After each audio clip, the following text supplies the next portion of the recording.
Please stand by for further details. We return you now to your regularly scheduled program.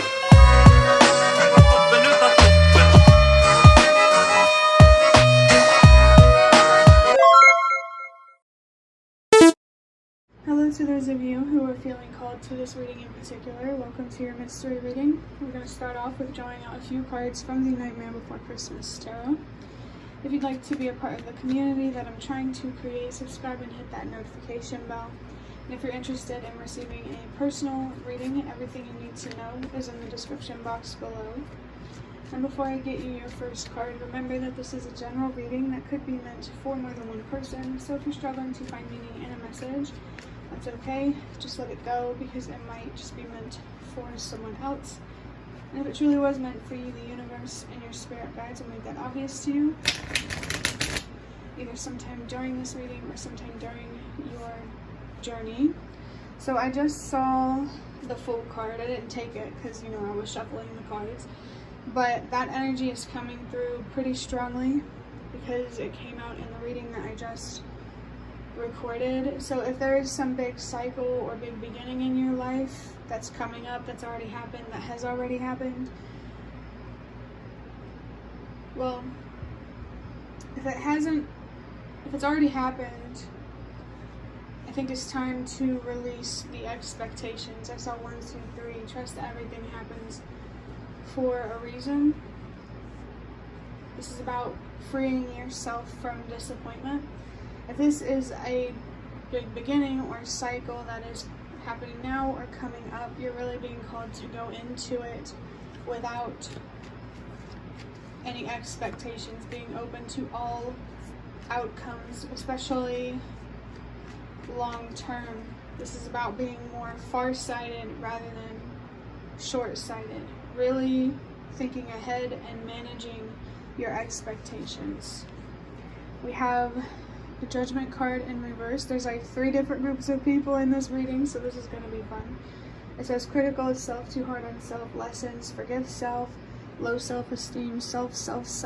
This energy is very focused on whoever is watching this reading. I feel like managing your expectations is going to help you see things more clearly and ultimately help you make better decisions. Like, I'm getting this really strong contemplative, reflective, introspective type of energy. So if you need time to think about something, especially starting something big and new, well, it doesn't have to be new, but just starting something big, let yourself think about it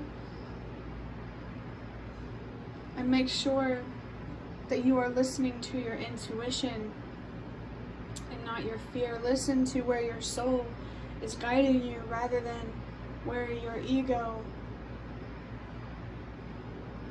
wants you to be.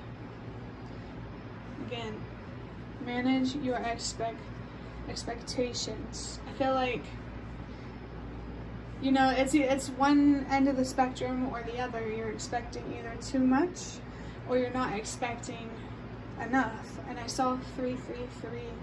So communicate, be honest about how you feel, and allow yourself to grow and to expand into the person into yourself, who you truly are, having relationships that reflect you and your values, and doing work that reflects that as well, every aspect of your life. Like, this is about getting rid of that cognitive dissonance and making sure that your morals align with your actions. This is about, I keep saying this is about recognizing and embracing your own power, what you're truly capable of, and how much of a difference you make amongst the collective. For your next card, we have the 6 of Cups in reverse. This is strongly, I feel like, well, I just saw 444, so that could be a very significant number for someone. Your focus needs to be on your sense of stability, your security, managing anxiety, like in general, addressing mental health struggles and trying to heal and overcome them. That could be significant, especially to strengthen your intuition and make your inner voice much louder and the way forward more illuminated and more clear. The Six of Cups in reverse really makes me think about that scenario where this big beginning, this new cycle started in the past, and you're still holding on. And the first thing you need to do is be kind to yourself. You know, you're only human. You have thoughts, emotions, passions, and how you feel is valid, no matter how uncomfortable saying that makes you feel. Feeling uncomfortable it's okay to feel uncomfortable. I personally believe that, we feel that way for a reason. I feel like as a living being on this planet, we're always chasing comfort.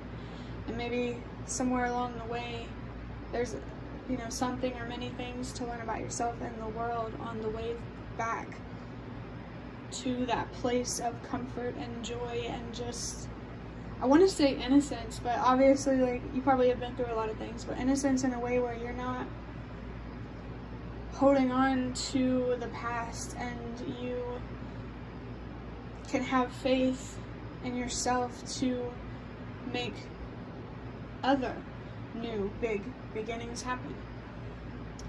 I feel like I want to say that this isn't the end of the road for whoever is watching this. This disappointment you feel, it can be temporary if you want it to be temporary. Remember that you are in control of, you have a lot more power than you think. And all of that power exists within your mind, in your heart, and in your soul. It exists within you. There's something significant here about having courage, especially if it's about being judged, misunderstood. This is like stand your ground, Seven of Swords type of energy. Stand up for yourself. But like, stand up for yourself in terms of stand up for what you deserve from yourself. I hope that makes sense. Now, if this is something that's happening now, or in the future, there could be disappointment from a past situation that you need to find a peace with so it doesn't stand in your way. Or so it, you're at least doing everything you can to ensure that this long-term thing stays long-term, that it works out for you. And also remember, if you have an opportunity right now, a big beginning, if it doesn't work out in the long run, it was never meant to be there that long in the first place. But remember that everything happens for a reason. This is part of the process. This is part of your story. Each stepping stone matters. You want to go on a walk, you can't miss a step. You have to take every step of the way there.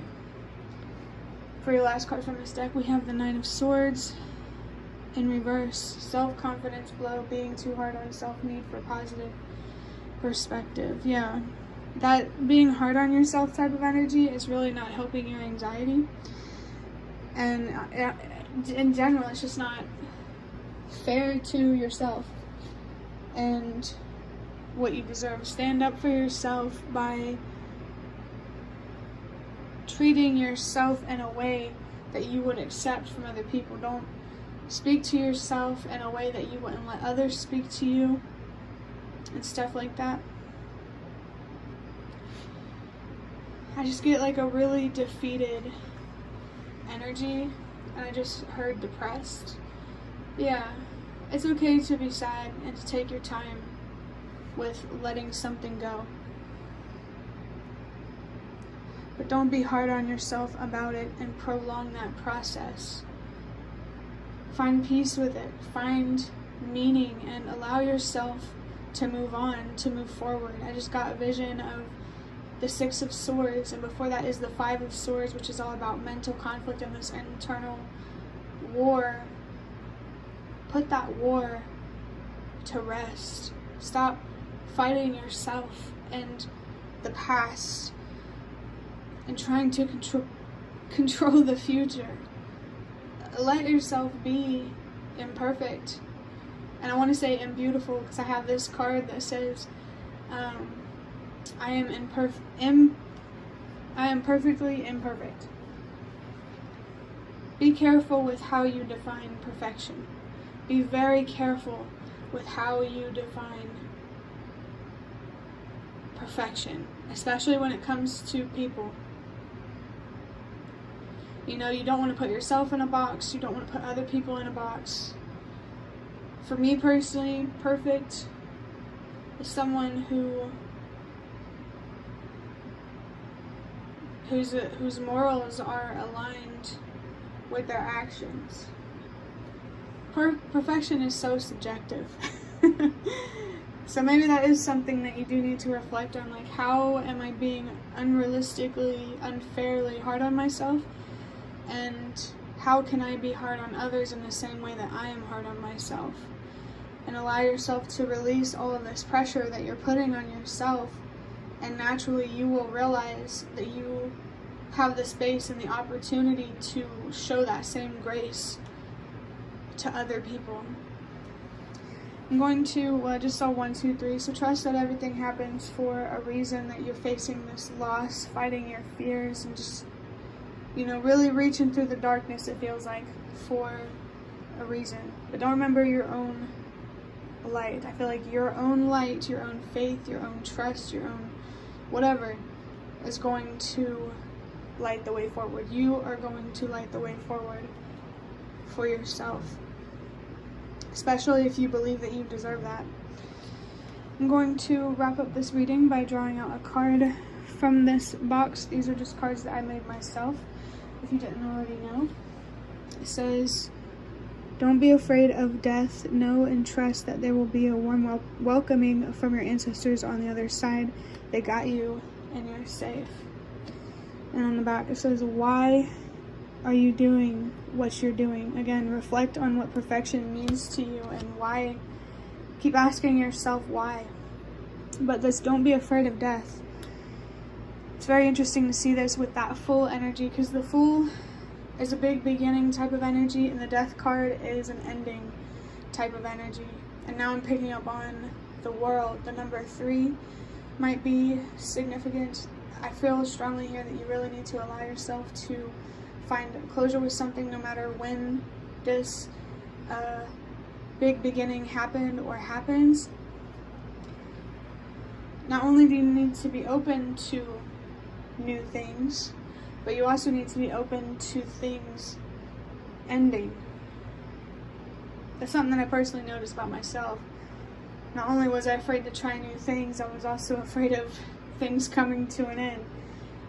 Maybe that could be what is creating this strong conflict within you, and you need to allow yourself to accept what is no longer here. To be kind to yourself, to let yourself heal and move on to what there is to come. You don't deserve to be stuck in the past, and I just saw 3, 3, 3. The 3 of Swords is what I'm thinking about. There's a lot of pain here, and you're being guided to heal, to release that pain, so that way you don't have to face as much disappointment as you do. I kind of get a little bit of a self-fulfilling prophecy type of energy, so definitely be careful with what you believe about yourself, about the world, about others, because that will manifest for better or for worse. You get to decide. But I think, also know and trust that there will be a warm welcoming from your ancestors on the other side that got you and you're safe. Whether this is about literal death or like metaphorical death, something coming to an end, your ancestors are definitely there for you, and they really want to be there to celebrate with you whenever you do heal and find closure and move on to the so-called calmer waters. But that will be the end of your reading. I really hope that it was helpful or relevant in some way. If you liked it, hit the like button to show me that. That is the best way to support me. And if you'd like to offer even more support, you can do so by donating through the thanks button directly below the video. Absolutely not obligated, but always very much appreciated. Feel free to leave a comment down below if you have any. I'd really love to connect with you more. And thank you so much to those of you who have shown your support thus far. It really means a lot to me, and it always makes a difference. And the last thing that I want to say is thank you so much for watching, and I hope to see you around.